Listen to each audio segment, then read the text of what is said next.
Hello guys, मैं हूं कृष्ण कुमार और आप हैं मेरे साथ मेरे YouTube channel the Gurukul learning 772 पर।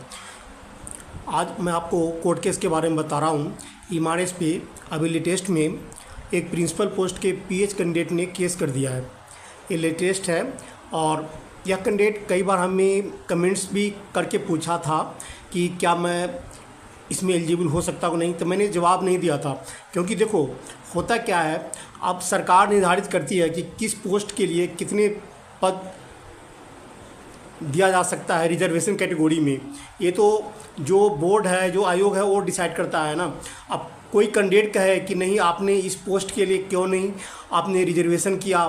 पीएस कैंडिडेट में आपको पता है कि जनरल में 50% रिजर्वेशन है। अगर कोई वो ओबीसी है तो 15+3 18% हो गया रिजर्वेशन, और SC ST है तो 15+5 20% होता है एक्स्ट्रा रिजर्वेशन। तो प्रिंसिपल पोस्ट के लिए पद है और उसमें उन्होंने ये कहा है उस कैंडिडेट ने कि जो प्रिंसिपल पोस्ट का जो आपने वैकेंसी निकाला था उसमें पीएच कैंडिडेट के लिए आपने एक्स्ट्रा ये इस कैटेगरी में भी होना चाहिए और उसमें आपने रिजर्वेशन क्यों नहीं रखा।